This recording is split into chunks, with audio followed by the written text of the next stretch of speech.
बिस्मिल्लाहिर्रहमानिर्रहीम। अस्सलामु अलैकुम व रहमतुल्लाहि व बरकातहू। मौजूद हाज़रीन इकराम, बुजुर्गाने कौम और मिल्लत, मेरी इज़्ज़तदार माँ और बहनों, गयूर नौजवान साथियों, के नशीन बतशरीफ फरमा मजलिस इत्तेहादुल मुस्लिमीन के रुकन असम्बली तेलंगाना अहमद बलाला साहब, वो ऑब्जर्वर। अच्छा, अब हमारे आप लोग हट जाइए, उनको आ जाने, इधर हट जाओ, आ जान दो, हट जाओ, हट जाइए साहिबा और हमारे भाई उन राजू साहब। मैं सबसे पहले आप तमाम का शुक्रिया अदा करता हूं कि आपने पिछले विधानसभा के चुनाव में मजलिस इत्तेहादुल मुस्लिमीन के उम्मीदवार को 42,000 वोट देकर उनकी ताईद का ऐलान किया और मुझे यकीन है कि इंशाअल्लाह ताला जितनी बड़ी तादाद में आपने वोट दिया है वो मुस्तकबिल में हरगिज रायगा नहीं जाएगा। और मुझे यकीन है कि आइंदा विधानसभा के चुनाव में यहां की आवाम, मानपुर शिवाजी नगर की आवाम मजलिस इत्तेहादुल मुस्लिमीन के एमएलए को मुंतखब करके रहेगी। ए भाई, ए भाई, ए भाई, ए भाई, ए भाई, ये किसको मत बोलो, छोड़ दो ना, छोड़ दो। अब आप आराम से बैठना, आराम से कर लीजिए। अब आपसे मोहब्बत है, आपसे भरोसा करके आपको यहां तक बुलाए। अब आप हमारी बात सुन भी लीजिए। और लोग ये बच्चों के ऊपर लो, ये बच्चों के ऊपर लो, छोटे बच्चों के ऊपर लो। हाँ, अभी आप सुनिए हमारी बात को। देखो, ना उद्धव ठाकरे, ना देवेंद्र फडणवीस, ना अजीत पवार, ना शिंदे, ना किसी कांग्रेस के नेता को इतना करीब आने देते आपको। हमारा आपका दिल का कनेक्शन है। अखिलेश यादव भी आए तो इतना करीब आने नहीं देते। तो अभी हमारी बात सुनिए आप। ये छोटे बच्चों को ऊपर लो, छोटे बच्चों को।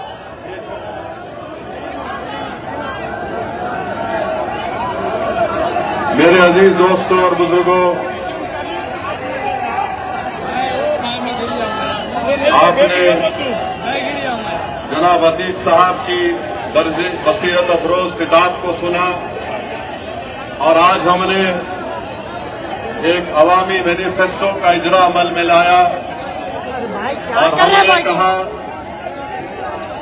कि 15 मुद्दों पर बात होगी। 15 जनवरी को शुरुआत होगी इंशाअल्लाह ताला। और 15 मुद्दे क्या हैं?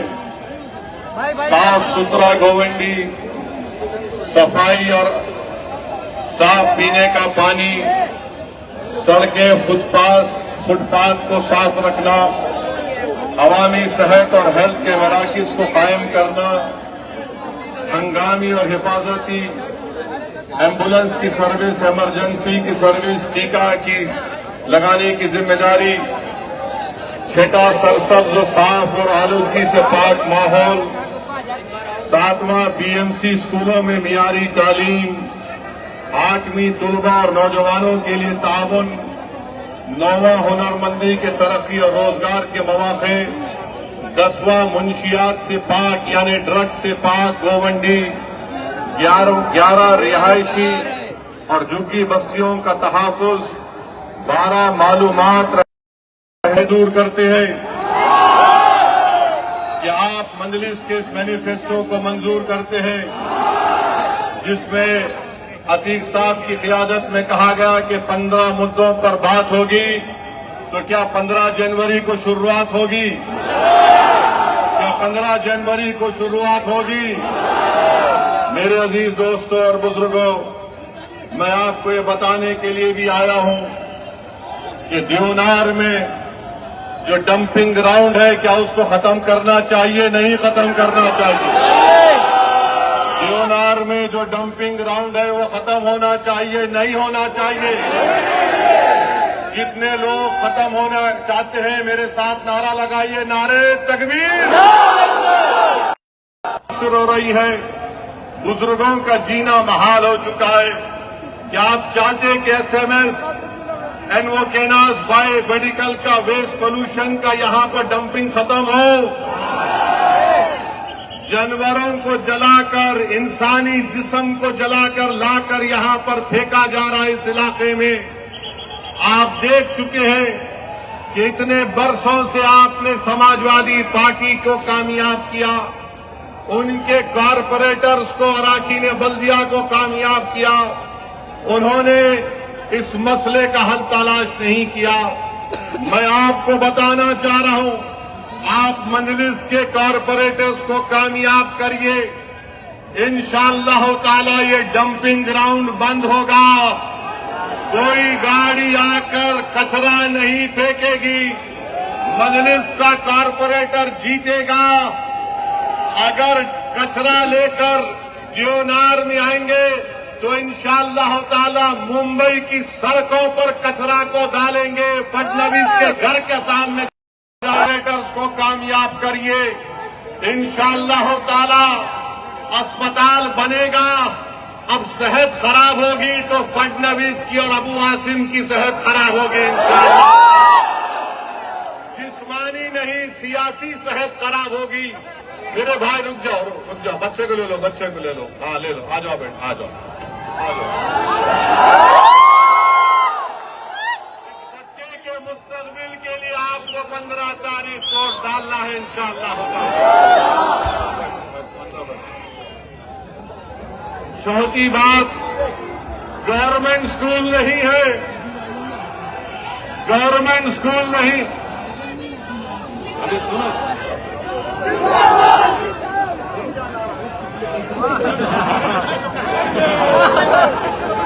भाई थोड़ा हटो।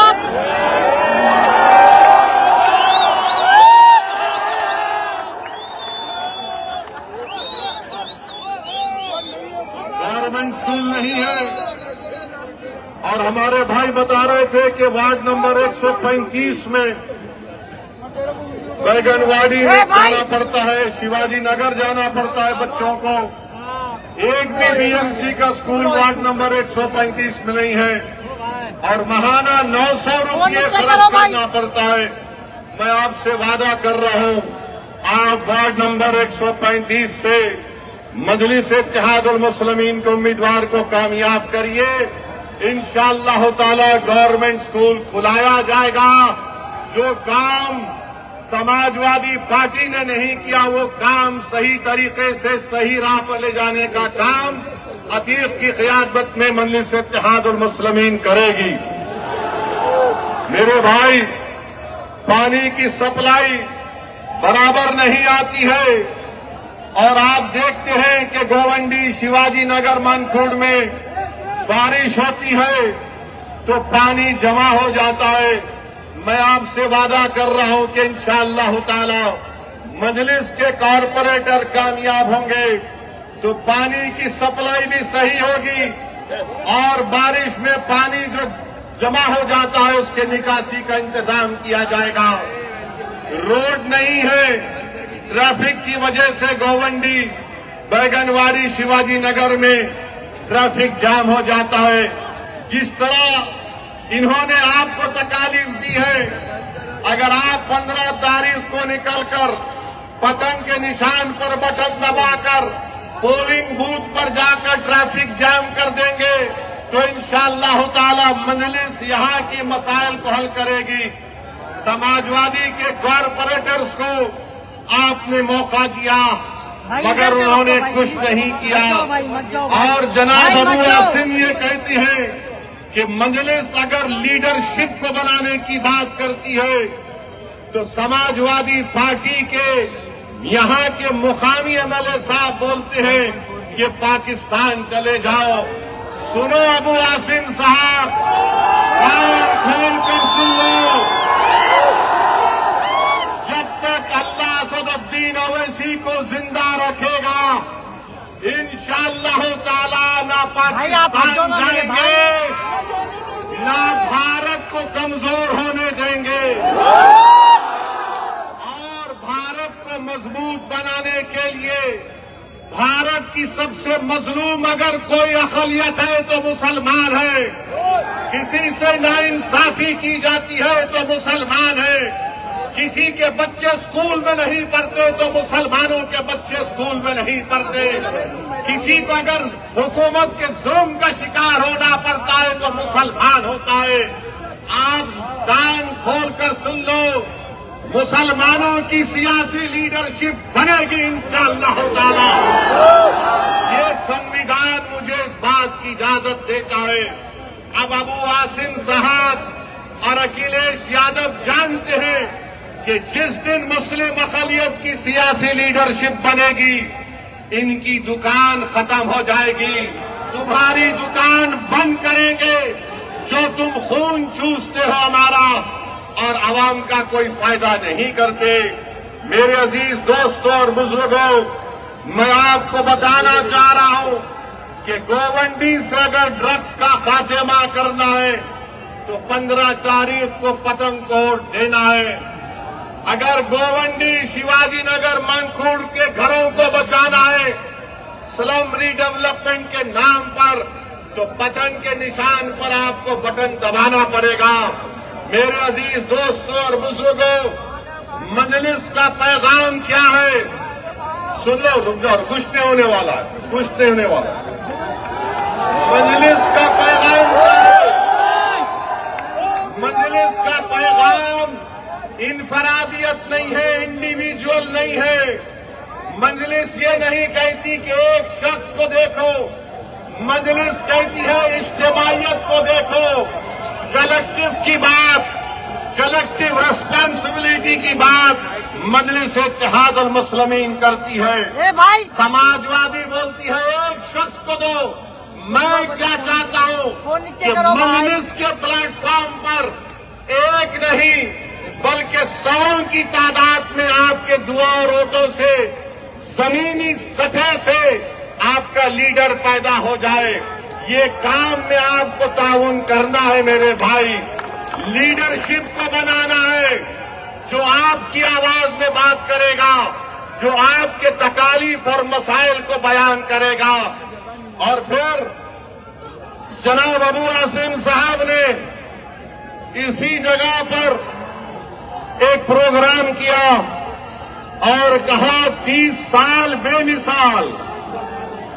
कहा था 30 साल बेमिसाल कहा था। अब मेरा जवाब अबू आसिम साहब आपके लिए है कि 20 साल गोवंडी बेहाल।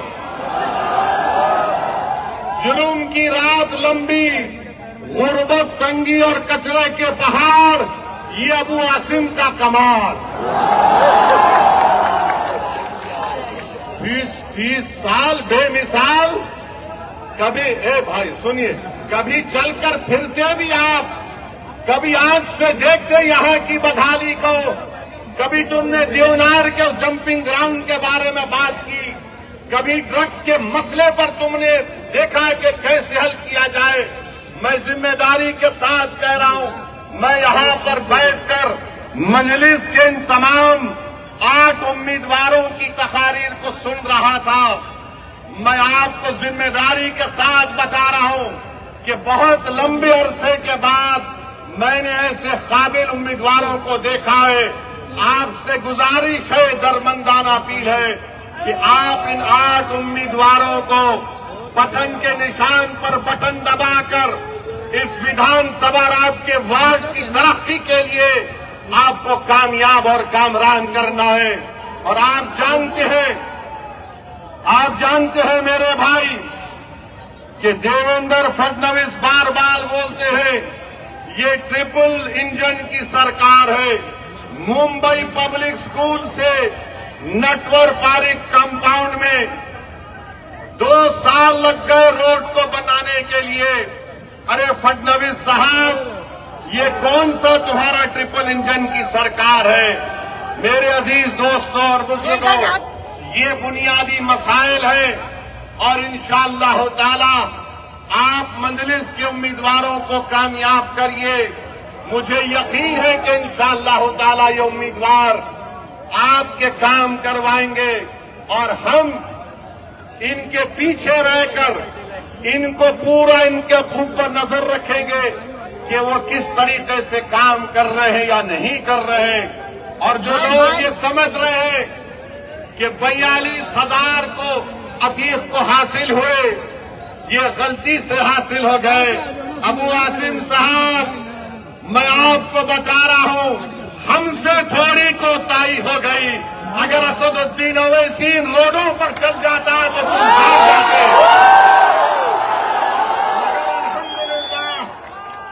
अब गोवंडी के मानकुट शिवाजी नगर के हर घर में पतंग पहुंच चुकी है, हर घर में मजलिस का पैगाम पहुंच चुका है।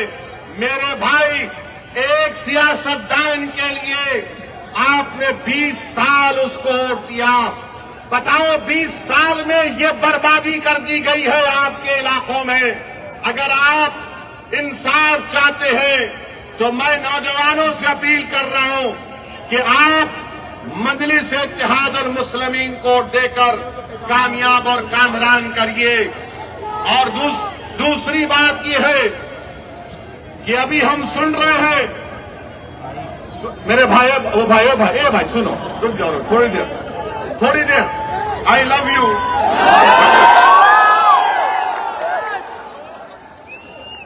अभी हम सुन रहे हैं कि एक क्रिकेट टीम में एक बांग्लादेशी था, उसको हटा दिया गया।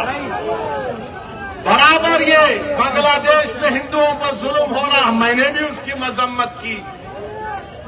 मगर ये तो बताओ मोदी जी, अगर बांग्लादेश में किसी की मॉब लिंचिंग होती है तो आपको गुस्सा आता है, मगर महाराष्ट्र के जलगांव में जिस बच्चे को मारा गया था उसके ऊपर आपको गुस्सा क्यों नहीं आता मोदी जी, फडणवीस जी? सबसे पहली मॉब लिंचिंग 2014 में मोदी की हुकूमत बनने के बाद पूना में मोहसिन शेख की हुई थी और जलगांव में सुलेमान पठान को उसी के दोस्तों ने मार मार कर उसको शहीद कर दिया। अगर बांग्लादेश में कोई हिंदू मरता है हम कंडेम करते हैं, मारने वालों को जालिम कहते हैं। मारने वाले जिन्होंने जलगांव में सुलेमान पठान को कहा वो भी जालिम है, उनका भी कंडेमनेशन होना चाहिए। बांग्लादेश हो या भारत हो, इंसान की जिंदगी इंसान होती है, हिंदू की भी जिंदगी होती है, मुसलमान की भी जिंदगी हो सकती है। और हम पूरे बीजेपी वाले आज टीवी पर बाजा बजा रहे, हमने एक प्लेयर को वापस कर दिया। अरे सुनो, तुम क्या सबको बेवकूफ बनाना चाहते हो? सुनो, एक क्रिकेट प्लेयर को निकाल दिया, पूरे बीजेपी वाले बोल रहे ये हमारे इत्तेहाद की कामयाबी हुई है। अब सुनो भारत की जनता, खासतौर से भारत और महाराष्ट्र के हमारे हिंदू भाई बहनों से कह रहा हूं, तुम एक क्रिकेट प्लेयर के कैंसलेशन पर तुम मिठाई बांट रहे हो तो नरेंद्र मोदी से पूछो। इस साल मोदी ने बांग्लादेश को 120 करोड़ रुपए दिए नहीं दिए? बताओ मेरे को। 120 करोड़ रुपए, 120 करोड़ ग्रांट और एड में दिए। 1160 मेगावाट की एनर्जी भारत से बांग्लादेश को जाती है। और सुनो हमारे हिंदू भाई बहनों, मोदी ने 10 साल में बांग्लादेश को लेटर ऑफ क्रेडिट कितना दिया? $8 बिलियन। $8 बिलियन और तुम असदुद्दीन ओवैसी को गाली देते हो। सुनो, मैं किसी मजहब का खिलाफ खाना कभी रहूंगा इंशाअल्लाह ताला, मगर अगर मजलूमों से इंसाफ का मुतालबा करना, अगर मोहसिन शेख के कातिलों को सजा दिलाने की बात करना, अगर जलगांव के सुलेमान पठान खान को जिसके दोस्तों ने उसको मारा उनको कफर किरदार तक पहुंचाने की बात करना अगर जुर्म है तो खुदा की कसम जब तक जिंदा रहूंगा जुर्म करता रहूंगा। वो क्रिकेट प्लेयर की सुनो, वो क्रिकेट प्लेयर, वो टीम ने उसको 10 करोड़ में खरीदा। आपने बांग्लादेश को 120 करोड़ रुपए 2025 में दिए एड और ग्रांट में।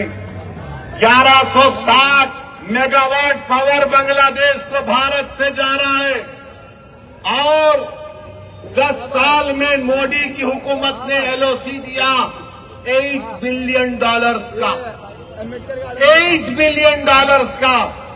और तुम नफरत करते हो मुसलमानों से। मैंने पार्लियामेंट में खड़े होकर कहा था कि बांग्लादेश की हमारे हिंदू भाई बहनों की मंदिरों का तहफ्फुज़ होना चाहिए। इसको बुलाओ। आप पैसे दे रहे हैं और यहाँ पर बीजेपी के लोग, क्योंकि महाराष्ट्र का इलेक्शन है, महाराष्ट्र की और मुंबई की जनता को बोल रहे देखो हमने एक बांग्लादेशी को भिजा दिया। अरे एक तो एक और को भिजाओ ना जो मोदी की बहन बनकर दिल्ली में बैठी हुई है। क्या आप चाहते हो मोहतरमा बांग्लादेश जाए? आप चाहते हो बांग्लादेश को दे दिया जाए? तो लगाओ नारा, नारे तकबीर।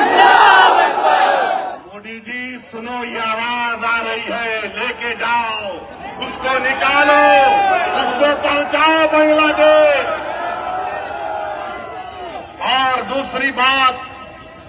और दूसरी बात अभी खत्म नहीं हुआ मोदी के ऊपर। आज हमने देखा कि वेनेजुएला में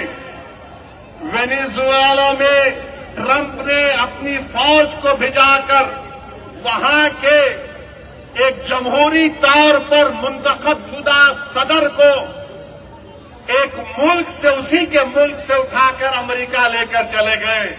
नरेंद्र मोदी जी, अमित शाह, देवेंद्र फडणवीस, जब ट्रंप अपनी फौज को भिजाकर वेनेजुएला से एक आदमी को उठा सकता है, जब सऊदी अरब यमन में मुखल्ला के पोर्ट पर बमबारी कर सकता है, मोदी जी हम आपको कह रहे हैं, आप पाकिस्तान में भिजाकर जो मुंबई की सड़कों पर साजिश करने वाले 9/11 के जालिम लोग हैं, चाहे वो मसूद अजहर हो या फिर लश्कर तैयबा का वो जालिम शैतान हो, मोदी जी 56 इंच का सीना है तो भिजाकर उठाकर लाओ भारत।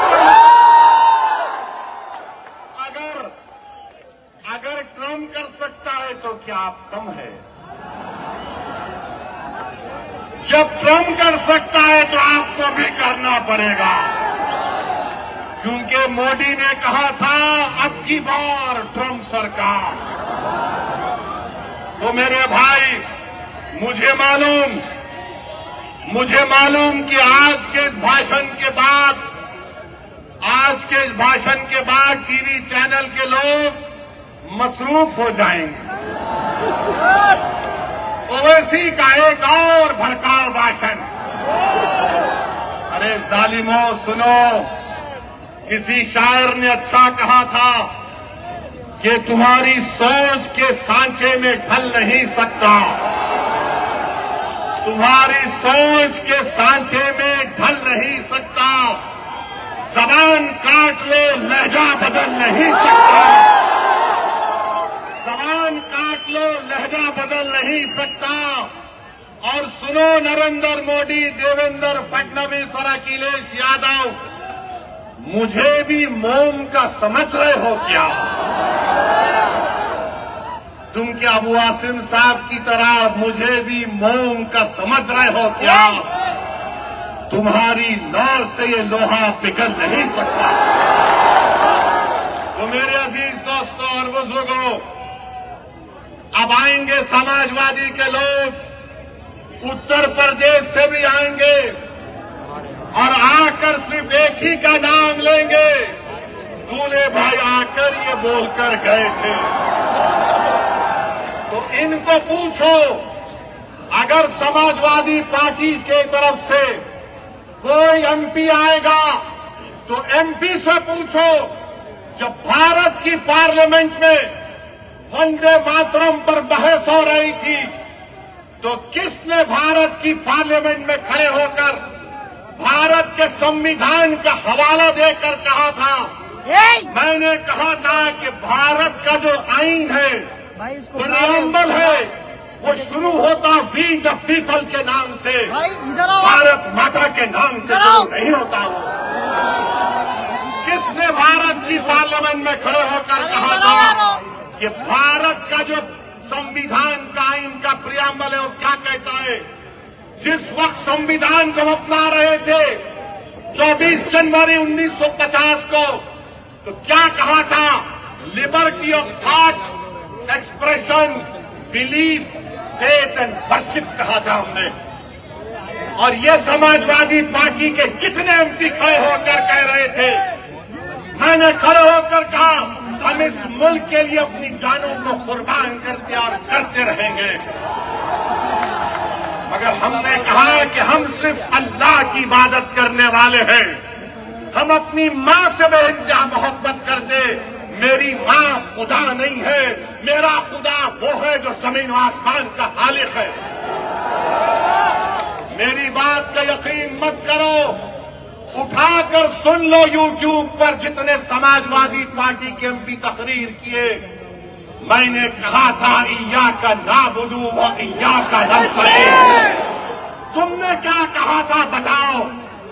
भारत का संविधान मुझे इस बात की इजाजत देता है।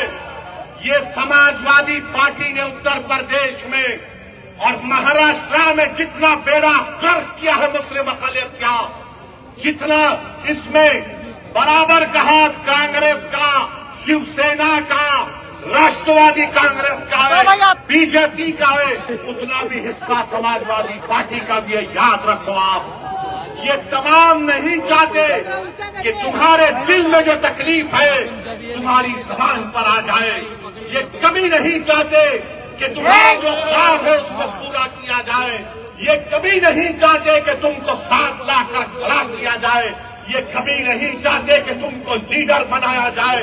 मजलिस का पैगाम ये है कि तुम साथ भी खड़े हो गए, तुम आदमी आप डालकर जमहूरी तरीके से अपनी लड़ाई को लड़ोगे। तो क्या आप मजलिस को देंगे 15 तारीख को? 15 तारीख को पतंग के निशान पर